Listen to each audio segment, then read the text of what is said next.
नमस्कार, मैं हूं आशीष कुमार सिंह और आप देख रहे हैं मोदी फैक्टर।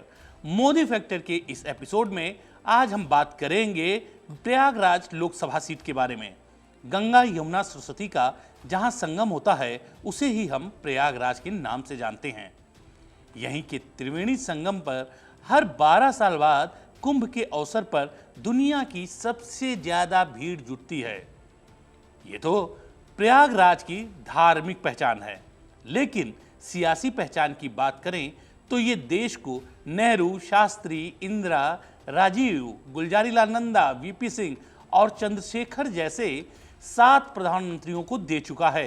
यही नहीं, जनेश्वर मिश्र, हेमवती नंदन बहुगुणा, मुरली मनोहर जोशी और रेवती रमण जैसे कई सियासी हस्तियों को देने वाला प्रयागराज की इस सीट पर इस बार मुकाबला 2 राजनीतिक वारिसों के बीच में है।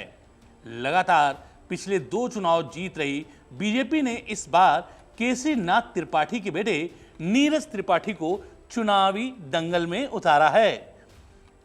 वहीं इंडिया गठबंधन ने उज्जवल रमण सिंह पर अपना दांव खेला है। बीएसपी ने रमेश पटेल को उम्मीदवार बनाया है। आपको बता दें, प्रयागराज की सीट पर हमेशा ही रसूखदार परिवारों का दबदबा रहा है। शहर की राजनीति में रसूखदार परिवारों के दबदबे की शुरुआत हुई थी मोतीलाल नेहरू के समय से, जो आज भी चली आ रही है। काल बदला, समय बदला, लेकिन जो नहीं बदला वो है इस शहर की राजनीति पर बड़े परिवारों का हावी रहना। 2024 है, चुनाव का माहौल है और रसूखदार परिवार आज भी वर्चस्व की लड़ाई में ताल ठोक रहे हैं। मौजूदा समय में बात करें बीजेपी की तो इस समय 3 परिवार प्रयागराज की राजनीति में मजबूत दखल रखते हैं।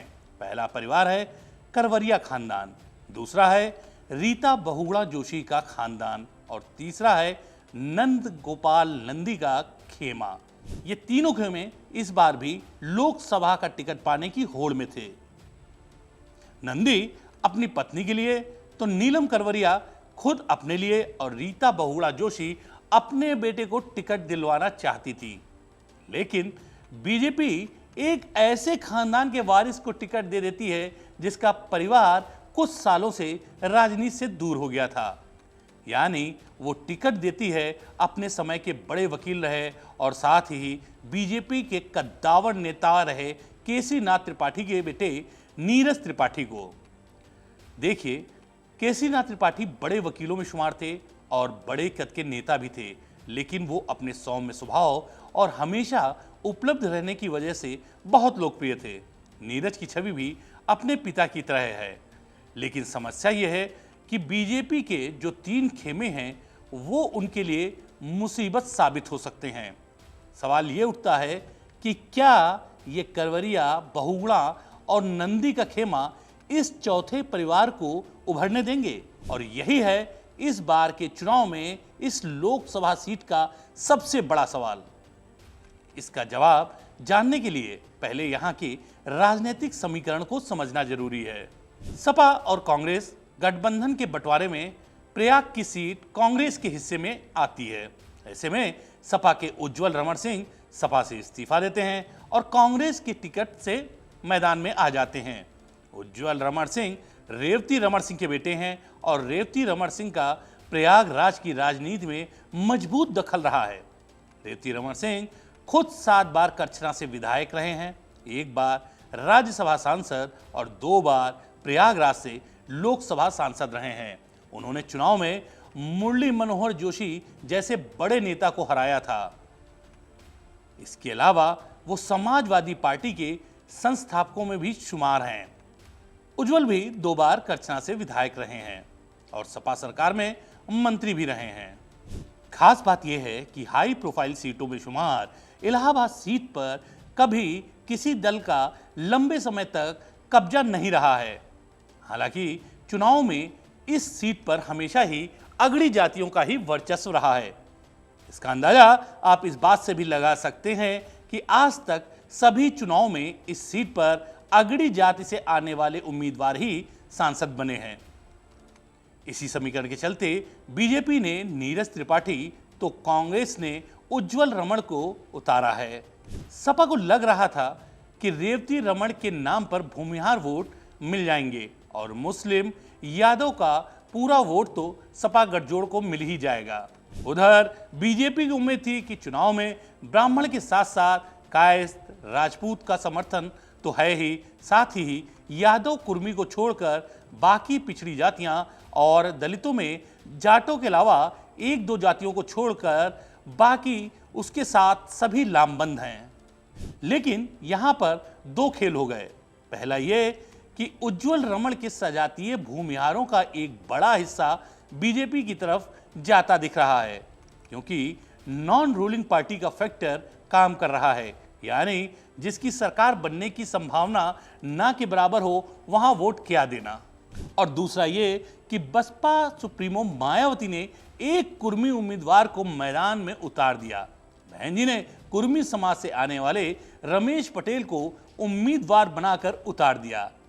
अब पिछले चुनावों पर नजर डालें तो कुर्मी समाज ने हाल ही में अपना वोटिंग पैटर्न बदल लिया।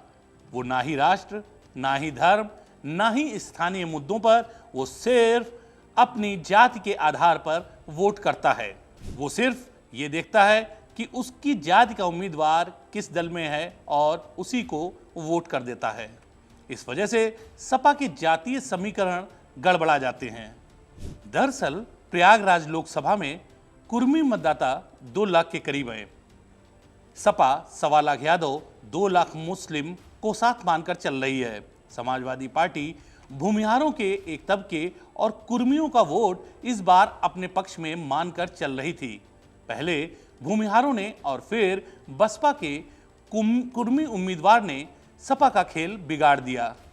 राजनीतिक तौर पर भी इस लोकसभा सीट के अंतर्गत आने वाली 5 विधानसभा सीटों में से 3 पर बीजेपी, 1 पर उसके सहयोगी दल और 1 पर समाजवादी पार्टी का कब्जा है।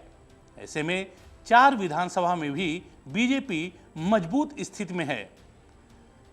लेकिन एक और बात जो चुनाव के नतीजों पर असर डाल सकती है वो ये कि प्रयागराज की दक्षिण विधानसभा को छोड़ दें तो बाकी 4 विधानसभा में ग्रामीण क्षेत्र बहुतायत में है। ऐसे में नीरज के सामने समस्या ये है कि उनका मुकाबला उज्जवल रमण सिंह से है, जो काफी अनुभवी हैं। वो 2 बार करछना से विधायक भी रहे हैं। लेकिन फिर भी बीजेपी के जीतने की संभावना बढ़ाने वाली एक बहुत बड़ी वजह है मोदी योगी फैक्टर। देखिए, ऐसा है, प्रयागराज एक ऐसा शहर है जहां आप पिछले 5 सालों से अगर नहीं गए हैं तो आप इसे अब पहचान नहीं पाएंगे। रिकॉर्ड स्तर पर इस शहर में विकास के काम हुए हैं। कुंभ के चलते अच्छा खासा बजट इस शहर को संवारने के लिए दिया गया है। यही नहीं, बीजेपी का मजबूत संगठन यानी बूथ स्तर पर उसकी मजबूत पकड़ उसे और ताकतवर बना देती है।